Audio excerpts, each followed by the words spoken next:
Okay, so this image here was from August 2016 with Hurricane Earl, okay, taken from space by the looks of it, and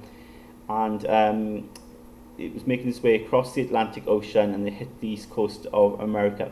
Now it says then, at a particular time, right, on the 4th of August, okay, this is a EST, a time zone in the eastern side of America. Satellite images recorded the exact location of Hurricane Earl. Now it says here the center of the hurricane was said to be further than 400 kilometers, okay, further than 400 kilometers, but less than 600 kilometers from Miami, okay. And then it was also said to be further than 450 kilometers, but less than 600 kilometers from Daytona Beach. Okay, shade the region of the Atlantic Ocean to show the possible locations, center of the hurricane. Okay, well, let's have a look then at our map here. So we need to, first of all, establish scale. And at the top of the page here, you can see what the scale is. 1 centimeter is 100 kilometers. So in our question, we've got, first of all, our focus is on Miami. Okay, and in Miami, it says the first bullet point, it's further than 400 kilometers, but less than 600 kilometers.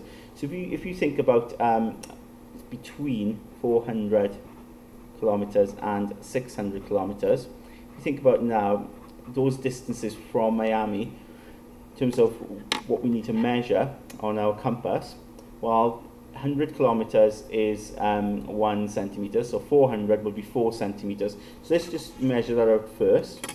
Okay, 4 centimeters. So yeah, we've got 4 there.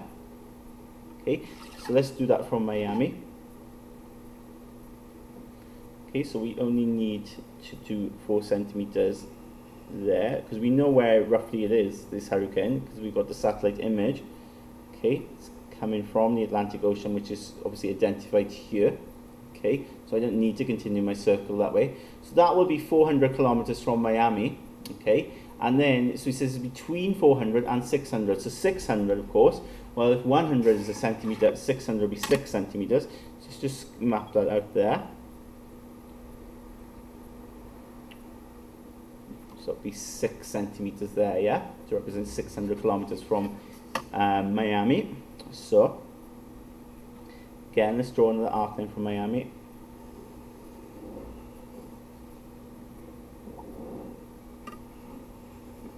Okay, so you can see now I've drawn 2 arcs from Miami, one which is 400, represents 400 kilometers, and one which represents 600 kilometers. Now it's got to be further than 400 kilometers, isn't it?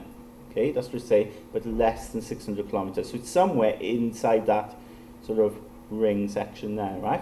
But then we were given a second bullet point, aren't we? We told about the other place, Daytona Beach, okay, and that is between 450 kilometers and 600 kilometers.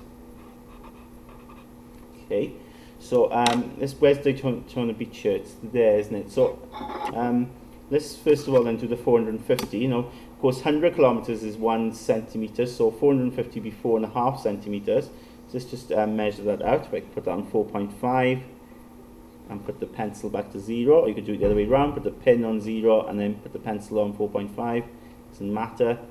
Okay, so then from Daytona Beach, we'll draw an arc.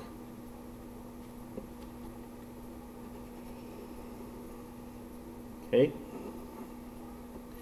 and then we need, it's obviously further than 450, so be outside that arc, but we need to be less than 600. So again, let's get this compass to 6 centimeters. Okay, so we can measure it like that. Okay, so then put your pin on Daytona Beach.